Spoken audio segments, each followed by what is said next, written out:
आपका अभिनंदन करता है। आज की कथा में हम आपको सरस्वती का नाम नंदा पढ़ने के महात्म्य के बारे में बताएंगे। कृपया हमारे चैनल को सब्सक्राइब करें और बेल आइकन दबाना ना भूलें।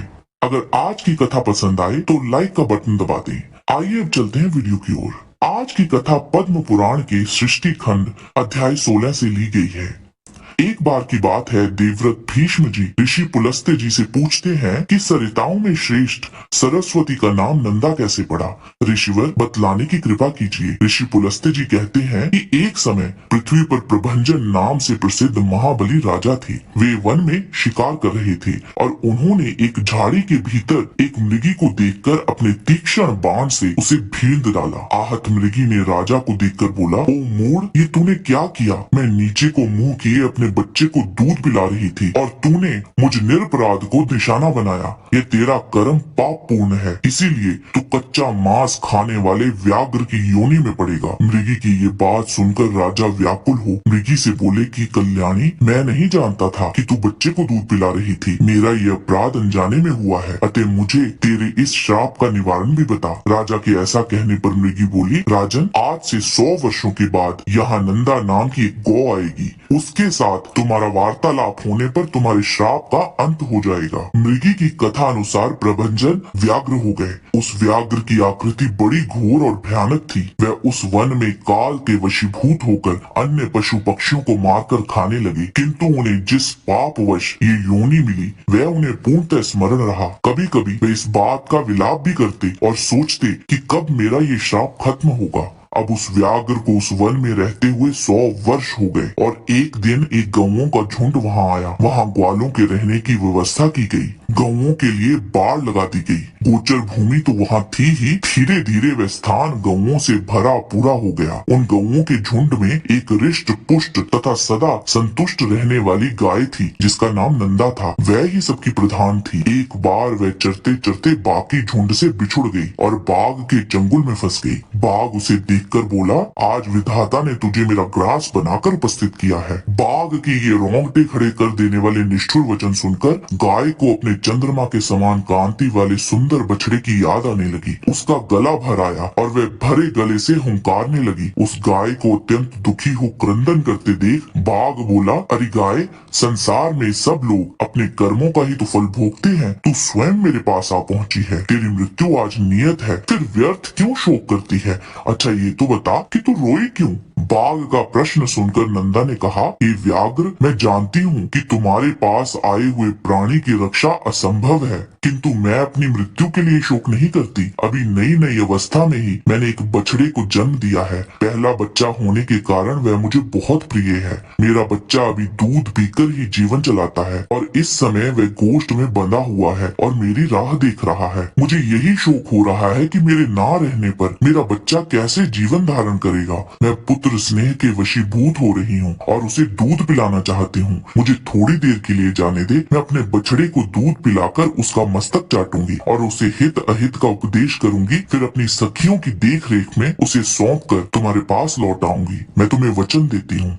नंदा की बातें और शपथ सुनकर व्याघ्र को उस पर विश्वास हो गया। व्याघ्र ने नंदा से कहा कि तुम्हें कुछ लोग अपनी शपथ से भटकाने की कोशिश करेंगे, भटक मत जाना। और बाघ ने नंदा को जाने दिया। पुलस्त्य जी कहते हैं, वह पुत्र वत्सला धेनु बड़ी सत्यवादिनी थी। जब वह गोष्ठ की ओर चली तो उसके मुख से आंसुओं की धारा बह रही थी। वह अत्यंत दीन भाव से कांप रही थी। उसके हृदय में बड़ा दुख था। वह शोक के समुद्र में डूबकर बारंबार डकराती थी। नदी के किनारे पहुंचकर उसने देखा कि बछड़ा पुकार रहा है। आवाज कान में पड़ते ही वह उस ओर दौड़ी और निकट पहुंचकर नेत्रों से आंसू बहाने लगी। माता को देखकर बछड़े ने पूछा, माँ, आज क्या हो गया? मैं तुझे प्रसन्न नहीं देखता। तुम्हारी दृष्टि में व्याकुलता है। आज तुम अत्यंत डरी हुई दिखाई पड़ती हो। नंदा बोली, बेटा, स्तनपान करो, ये हमारी अंतिम भेंट है। तुम्हें दूध पिलाकर मुझे अभी लौट जाना है। बछड़ा बोला, माँ, तुम जहाँ जाना चाहती हो मैं भी साथ चलूंगा। तुम ना रहोगी तो मैं वैसे भी मर ही जाऊंगा।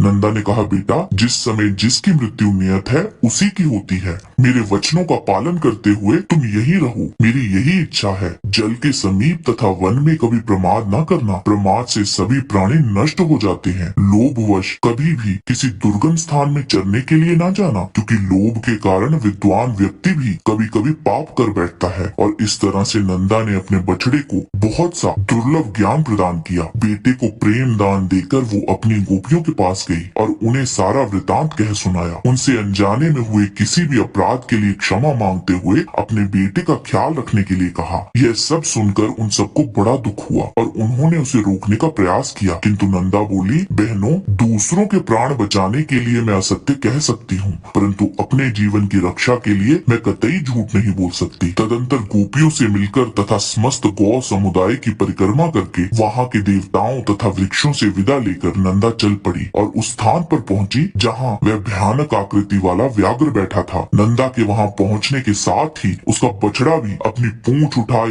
वेग से दौड़ता हुआ वहां आ पहुंचा। अपने पुत्र को आया देख नंदा ने मृत्यु रूप बाघ को देखकर कहा कि मैं सत्य धर्म का पालन करते हुए तुम्हारे पास आ गई हूँ, अब तुम मेरे ही मांस से अपनी तृप्ति करो। व्याघ्र बोला, गाय तुम बड़ी सत्यवादिनी निकली, कल्याणी तुम्हारा स्वागत है। सत्य का आश्रय लेने वालों का कभी अमंगल नहीं होता। मैंने तो तुम्हारी परीक्षा लेने के लिए तुम्हें भेजा था। मैं तुम्हारे भीतर सत्य खोज रहा था और वह मुझे मिल गया। आज से तुम मेरी बहन और ये तुम्हारा पुत्र मेरा भांजा हुआ। नंदा बोली, भाई बाघ विद्वान पुरुष सत्य युग में तप की प्रशंसा करते हैं, त्रेता में ज्ञान तथा उसके सहायक कर्म की, द्वापर में यज्ञों को ही उत्तम मानते हैं, किंतु कलयुग में एकमात्र दान ही श्रेष्ठ माना गया है और संपूर्ण दानों में एक ही दान उत्तम माना गया है, अभय दान। जो समस्त चराचर प्राणियों को अभय दान देता है वह हर भय से मुक्त होकर परब्रह्म को प्राप्त हो जाता है।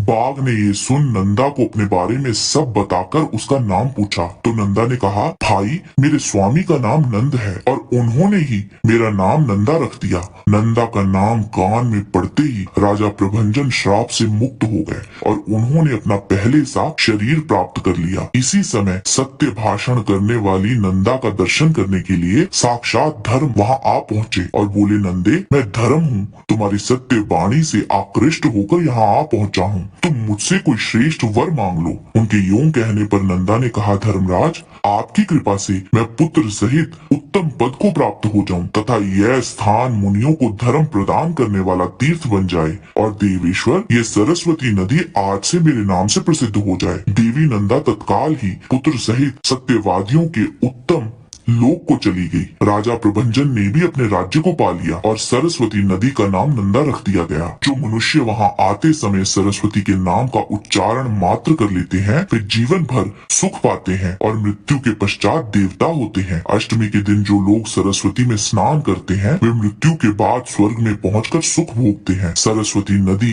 सदा के लिए स्त्रियों को सौभाग्य प्रदान करने वाली है। इन वरदायिनी देवी नंदा को शत शत नमन। हमें पूरी उम्मीद है कि आज की कथा आपको पसंद आई होगी। कृपया इसे लाइक और चैनल को सब्सक्राइब अवश्य करें। हम आपके आभारी होंगे। आपसे फिर मिलते हैं एक और कथा के साथ। तब तक के लिए आपको हमारा नमस्कार।